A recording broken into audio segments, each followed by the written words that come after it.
cette occasion. On a été tellement surpris avec donc, les résultats qui est là, les expériences qui sont ici. Et ça parle vraiment beaucoup de ce que nous aussi, nous sommes en train de penser. Donc la présentation qu'on va faire, ça va reprendre en tout cas certains éléments que vous avez déjà parlé. Bien. Donc notre prénom, c'est la prononcée, Bertrand Hilfe, c'est allemand. Donc notre histoire, ça commence en 1962. Donc c'était à l'occasion où, au niveau de la FAO, ils avaient pensé donc, des mouvements des Free from Hunger, et nous étions donc les bâtiments allemands des Free from Hunger. Donc vous savez quoi que donc, la mission et aussi les activités que nous faisons, qui tournent autour d'idée que donc on doit éradiquer l'aspect de la faim au niveau mondial. Et ce que nous essayons à faire est d'avoir des projets intégrés qui dépendent de la sécurité alimentaire afin que donc on puisse éradiquer l'aspect de la faim. Donc si vous voyez nos approches, donc au centre, on a un planète qui a 0 faim. Et puis ce que nous mettons l'accent, c'est l'aspect de la résilience dans le cadre des systèmes alimentaires. Tout ce qui est les éléments du changement climatique, nous sommes en train de considérer. Tout ce qui est aussi l'approche avec les partenaires, ce sont des activités que nous sommes en train de faire. Et comme j'ai dit, c'est un système intégré. Donc, on a des activités dans le cadre de l'aide humanitaire. Nous avons aussi des activités dans le cadre de résilience, développement. Nous avons aussi des activités dans le cadre de la cohésion sociale. Bien. Donc, juste un aperçu des approches que nous avons, il y a l'approche Nexus.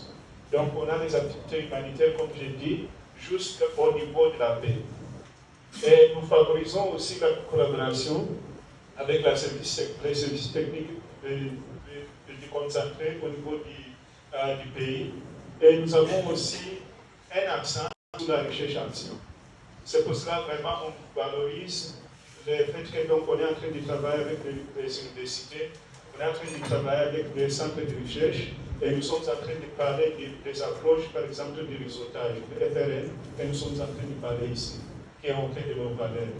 Si on peut passer pour tout ce qui est l'agroécologie, vous allez voir que ce sont des activités que vous étiez déjà en train de parler. Donc, ce ne sont pas des éléments qui sont nouveaux. Donc, on parle de la constitution et réhabilitation des ouvrages agro-pastoraux. On parle aussi de le foyer amélioré. Nous avons aussi des activités, par exemple, de maraîchage. Et nous avons aussi de formation et accompagnement.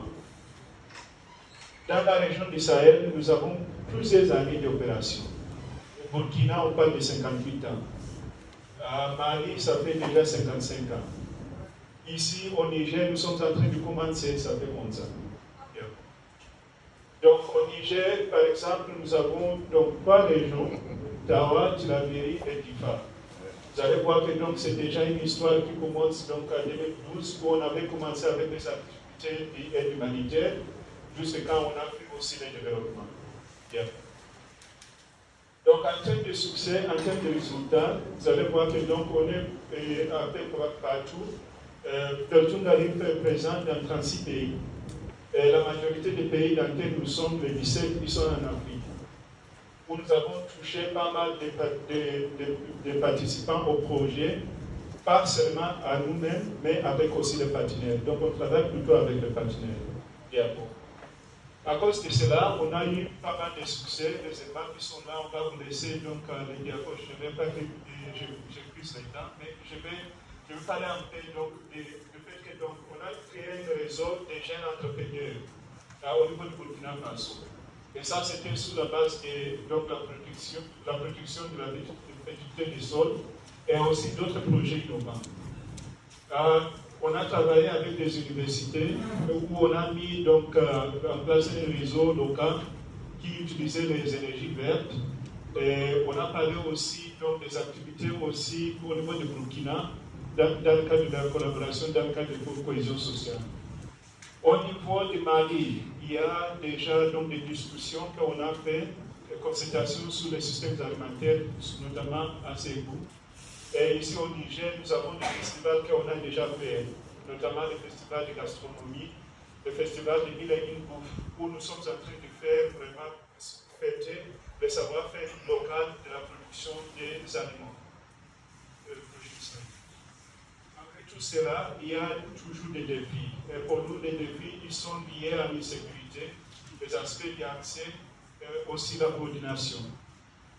Donc, pour le prochain slide, il y a quelques recommandations. Donc, ce sont des recommandations qui sont autour de comment on peut mobiliser les fonds qui sont flexibles, qui nous permettent donc de répondre aux besoins tels comme ils sont. Nous avons aussi mis accent sur les mécanismes de financement régionaux. Déjà, qui nous permettent de dire, nous sommes en train de travailler dans 3 pays. Est-ce qu'on ne peut pas avoir aussi d'autres financements dans ce sens? Bien. D'autres éléments, j'ai bien entendu ce mot, on a parlé de co-création. Donc, pour avoir des idées communes, comment on peut développer les idées, pour nous, on dit il faut qu'on décrive notre façon d'avancer ensemble et travailler dans une équipe pour le développement. Donc, cette plateforme, pour nous, en tout cas, c'est une atout parce que ça nous permet déjà d'aller de l'avant. Et puis aussi, donc, nous avons pas mal de partenaires. Ici, on a listé 30 partenaires avec qui on a travaillé. Ça, c'était en 2021. Il y a aussi des partenaires qui sont spécifiques aussi dans d'autres pays dans lesquels nous sommes en train de travailler. Nous sommes activement en train de chercher des partenaires qui sont en dehors de notre financement allemand. C'est pour ça que donc déjà nous remercions le fait que donc on a été invité avec la Fondation. Je pense avec les discussions qu'on a fait, ça a été des discussions qu'on a commencé au Burkina Faso. Ça sera aussi important pour nous aussi d'avoir ces discussions ici localement pour nous permettre déjà d'aller de l'avant. Et puis je pense, oui, effectivement, ça c'est la fin de notre présentation. Ça me donne un peu de temps de parler de l'histoire de ces femmes. Ce sont des femmes qui se trouvent à Difa. Donc ici, c'est une permettre de qu'on avait développé avec le mouvement de Ferdinand de la justice. Et ici, il faut aussi des activités de pépinière. Donc, ce que nous essayons est de voir un peu comment on peut travailler ensemble avec les femmes pour donner accès à la terre, ensemble avec les autorités, et puis pour avoir aussi des activités génératrices de revenus. Avant la fin de notre présentation, on avait des kakimonos qu'on avait amenés ici. Peut-être après, on va les présenter, qui démontrent un peu le travail que nous avons fait avec les Grisades et les autres chercheurs, surtout à Difa pour les semences améliorées. On a amené les producteurs au niveau du Niamey, ils ont été formés et puis après ils ont produit. Et un succès de ça était de dire que pour Difa, ils étaient les premiers producteurs locaux qui ont été déjà sélectionnés. Et ce qui a été aussi important pour nous était de dire que le parents qu'on était en train de parler, il était parmi les organisations qui sont venues acheter des semences produits à Difa par nos bénéficiaires pour faire aussi notre distribution. Donc c'est ça le lien qu'on a vraiment besoin d'ajouter. Et encore une fois, merci beaucoup pour cette occasion. Nous avons aussi des autres déploiements.